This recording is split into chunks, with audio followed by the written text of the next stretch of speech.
All right, let's dive in. You guys have given us a seriously interesting stack of articles about baseball, Oh, yeah. specifically about whether money guarantees a World Series win. Hmm. We're going to be looking at some compelling arguments on both sides, using the 2024 showdown between those big spenders, the LA Dodgers and the NY Yankees, as our backdrop. All right. Just think about it. A combined payroll of $650 million. Wow. That's enough to fund several smaller teams for an entire season. So does splashing the cash equal championship glory, or can underdogs still come out on top? Well, it's certainly a fascinating case study, those two teams. They really represent the extreme end of what money can buy you in baseball. Yeah. You've got star-studded lineups, top-notch facilities, the ability to kind of weather injuries. Yeah. All those advantages that come with having deep pockets. Yeah, and one article pointed out that since 1995, a whopping 26 out of 29 World Series winners had payrolls in the top half of the MLB. Yeah. That's a pretty strong argument for the power of the purse, wouldn't you say? It is, but baseball's also kind of notorious for throwing those curveballs. Right.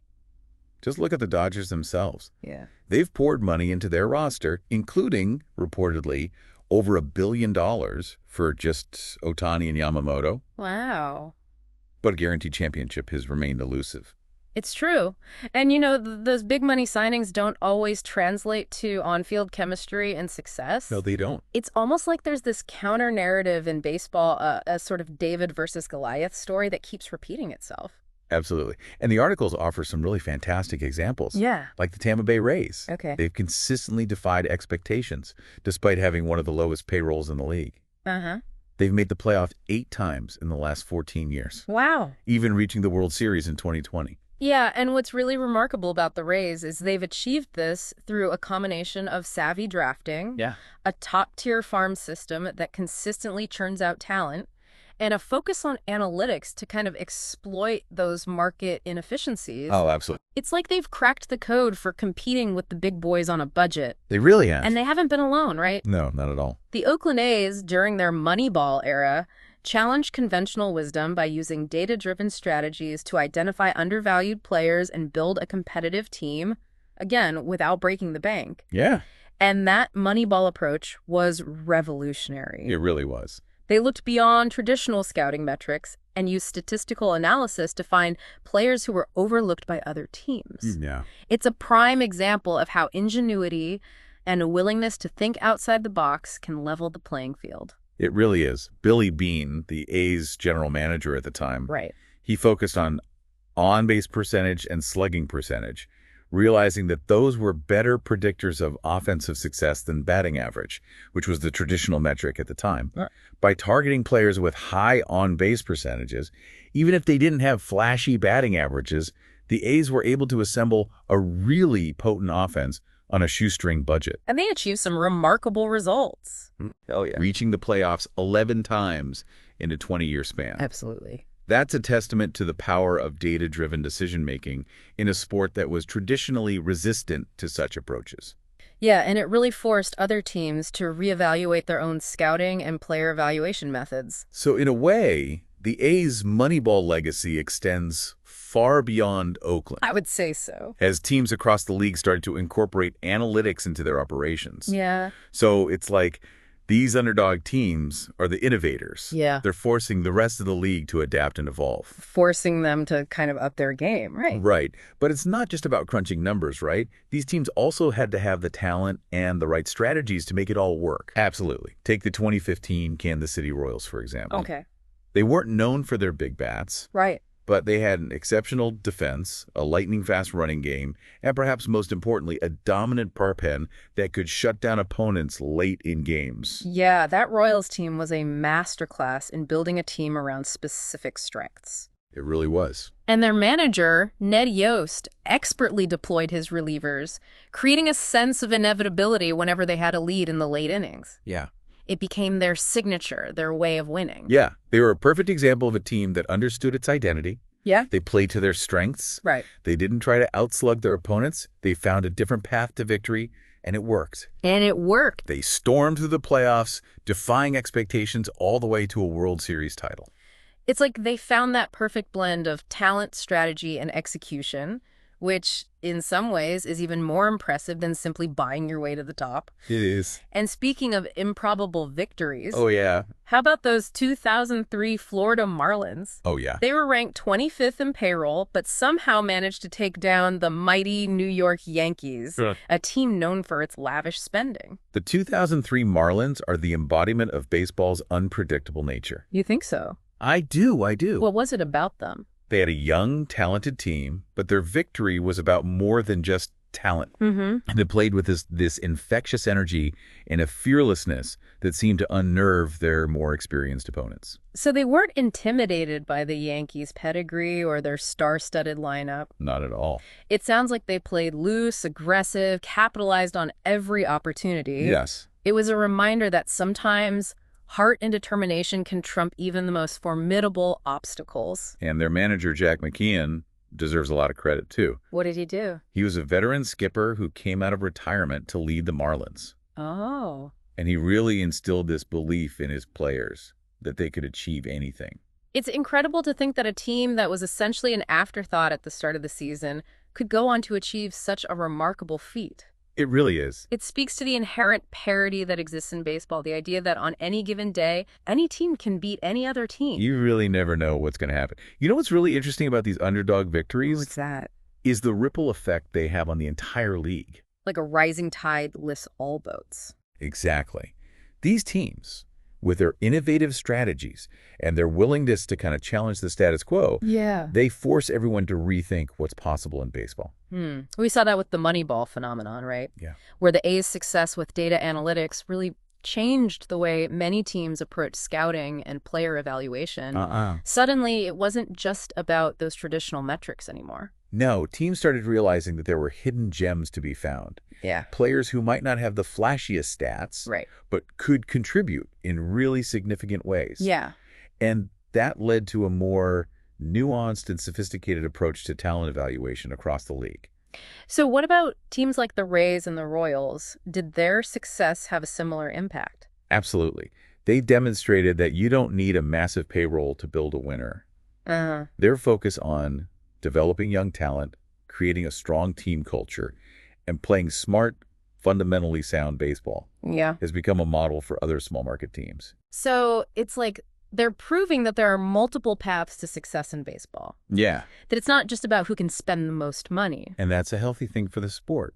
In what way? It keeps things competitive. It encourages innovation. Right. And it gives fans hope that their team, regardless of its financial resources, can compete at the highest level.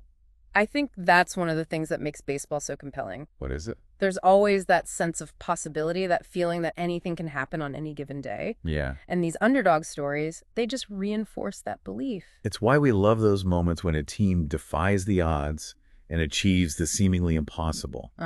You remind us that the human spirit can triumph even in the face of adversity. Speaking of those impossible moments, let's dive a bit deeper into the 2003 World Series, where the Marlins, with their limited resources, faced off against the powerhouse New York Yankees. Right. What were some of the key factors that contributed to their unlikely victory? Well, for starters, they had a pitching staff that was firing on all cylinders throughout the playoffs. Okay. They managed to keep the Yankees' potent offense in check, relying on a mix of young arms and savvy veterans. So disrupting the opponent's game plan, not letting them settle into a rhythm. Exactly. That's a classic underdog tactic. They didn't try to outslug the Yankees. Right. They found other ways to neutralize their offensive firepower. Yeah. And then there was the leadership of their manager, Jack McKeon. Oh, absolutely. He must have been quite a motivator, especially considering the magnitude of the challenge they were facing. Oh, he was. What did he do? He instilled a sense of belief in his players, convinced them that they could compete with anyone, even the mighty Yankees. Wow. Kept them focused, kept them loose, and he made them believe they could achieve the impossible. And of course, there was an element of timing involved. Sure. The Marlins peaked at just the right moment, while the Yankees, despite their talent, might have been showing some signs of age. Right. Sometimes those intangible factors, those moments of serendipity, can play a role as well. Yeah.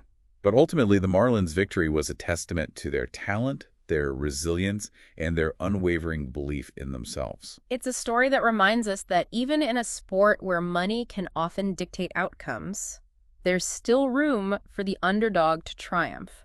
And that's what keeps us coming back for more. It really is. Now, shifting gears a bit, I think it's important to acknowledge the elephant in the room, What's that? the issue of financial disparity in baseball Yeah. and its impact on competitive balance. All right. We've seen those incredible underdog stories, but the reality is that the gap between the haves and the have-nots in baseball continues to widen. It does. What can be done to address this issue without stifling the innovation and excitement that these smaller market teams bring to the game? It's a complex problem with no easy solutions. I bet. The articles we've been discussing offer some interesting perspectives, but it's important to remember that there are no silver bullets, no one-size-fits-all answers. Right. I imagine there are various approaches being considered, each with its own set of pros and cons. Sure. Can you walk us through some of the ideas that are being floated around? Well, one idea that's been gaining some traction is this concept of a salary cap, Okay. similar to what you see in other professional sports leagues like the NBA and NFL. Yeah. This would essentially set a limit on how much a team can spend on player salaries each season. So the idea is to level the playing field by preventing wealthy teams from simply outspending their competition. Exactly. Proponents of a salary cap, they argue that it would create more parity, making it harder for the same teams to dominate year after year. Mm-hmm. It would also force teams to be more strategic in their spending, making smarter decisions about which players to sign and how to manage their payroll. It sounds like a logical solution, but I imagine there are some concerns about potential unintended consequences. Oh, yeah. What are some of the arguments against a salary cap? Well, critics argue that it could stifle player salaries, potentially limiting the earning potential of the game's top stars. Right. They also worry that it could reduce free agency, making it harder for players to move to teams of their choice. So there's a balancing act involved. Absolutely. You want to create a more equitable system, Uh-huh. but you don't want to unintentionally harm the players or create new disadvantages. Right. It's about finding that sweet spot where you can promote competitive balance without compromising the integrity of the game or the rights of the players. So it's a delicate dance. It is. And it's one that MLB will have to navigate carefully. They will. And what about other potential solutions? Are there any alternatives to a salary cap being considered? Another idea that's been discussed is revenue sharing, Okay. where teams with higher revenues contribute to a pool that's then distributed to teams with lower revenues. So kind of like a financial safety net for those smaller market teams, helping them to stay competitive. That's the general idea. Yeah. It's a way of redistributing wealth within the league, ensuring that all teams have the resources they need to field competitive teams and attract talent. It sounds like a collaborative approach, It is. where the league as a whole works together to create a more sustainable ecosystem. Exactly.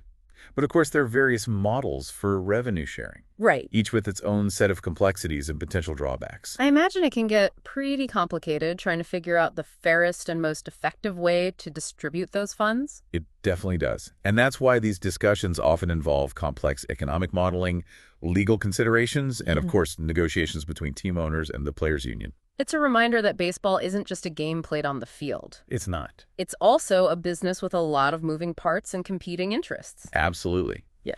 Finding solutions that benefit the league as a whole, while also respecting the interests of individual teams and players, is no easy feat. It sounds like MLB has its work cut out for it. But as we've seen from those underdog stories, baseball has a knack for finding ways to adapt and evolve. It does. Maybe these challenges will lead to even greater innovation and excitement in the years to come. I certainly hope so. Me too. But for now, let's take a step back and consider what we've learned so far. Okay. What are your thoughts on the role of money in baseball and the quest for a World Series title? Well, as we've been talking about these different approaches to balancing the financial scales in baseball, it strikes me that it all boils down to ensuring the game remains competitive, right? Yeah. And captivating for us fans. That's the crux of it, isn't it? Yeah. Without that passion, without that excitement of the fans, All right. baseball wouldn't be the beloved sport it is. Exactly. If it becomes too predictable, if the same wealthy teams are always hoisting the trophy, it could really dampen the enthusiasm that fuels the game's enduring appeal. Absolutely. And that's where those underdog stories that we've been discussing, Yeah. they become so crucial. They inject a dose of uncertainty, reminding us that David can indeed slay Goliath. Right. It makes every game, every season, just a bit more unpredictable and exciting.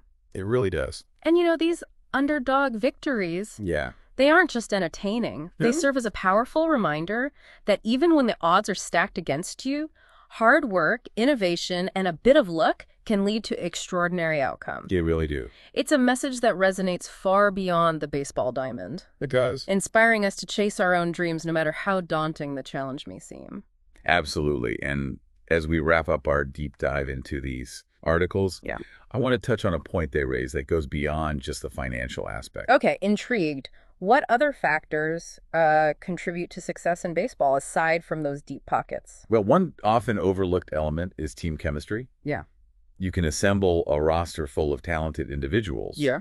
But that doesn't automatically translate into a winning team. Right. It's that age-old saying, the whole is greater than the sum of its parts. Right. Precisely. When a team has that special blend of cohesion, trust, and shared purpose, Yeah. they can often outperform teams with more individual talent, but less unity. It's like there's this intangible energy that you can almost feel when a team is really clicking. Yeah. Everyone's on the same page, supporting each other, striving towards that common goal. And that kind of chemistry, Yeah. it's often cultivated through strong leadership, Okay. both from the manager and from veteran players who set a positive example and kind of inspire their teammates. Right. It's like having those guiding forces within the team itself. Yeah. Helping to maintain focus and drive. Absolutely. And of course, let's not forget the importance of pure skill and execution. Right. No matter how much money a team spends, if they can't hit the ball, catch the ball, and pitch effectively, they're not going to win many games. Baseball fundamentals, the building blocks of the game. Exactly. You can have all the fancy analytics and high-priced players in the world, but if you can't execute the basics, you're in trouble. Exactly. And those fundamental skills, they're honed through years of dedicated practice, Yeah. a love for the game, and that constant pursuit of mastery. It's a reminder that at its core, baseball is a game of skill, strategy, and yes, a little bit of luck. A little bit. And while money can certainly influence the game, it can't buy you those intangible qualities that often separate the champions from the contenders. It can't. So, as we conclude our deep dive, I think the key takeaway is this. While financial resources undoubtedly play a role in baseball, they don't tell the whole story. I agree. It's a complex, multifaceted sport where smart management, innovative thinking, team chemistry, individual skill, and a dash of magic all converge to create those unforgettable moments. Yeah. Those moments that make baseball so special. They really do. And those moments, the underdog triumphs, the nail-biting finishes, the flashes of brilliance are what keep fans coming back year after year, generation after generation. I couldn't have said it better myself. So, as you continue to follow your favorite teams and players, remember to look beyond the payrolls and the star power. Pay attention to the strategies, the team dynamics, the individual stories of perseverance and triumph. Look for those sparks of brilliance, those instances where a player or a team defies the odds and achieves something truly extraordinary. Because those are the moments that capture the true spirit of baseball, reminding us that this game is about so much more than just dollars and cents. Absolutely. And with that thought in mind, we leave you with one final question to ponder. All right. What do you think gives your favorite teams the best shot at a championship, regardless of their payroll? What are those intangible qualities, those hidden strengths that you believe can make all the difference? Keep exploring, keep questioning, keep diving deeper into the fascinating world of baseball. Until next time, happy deep diving.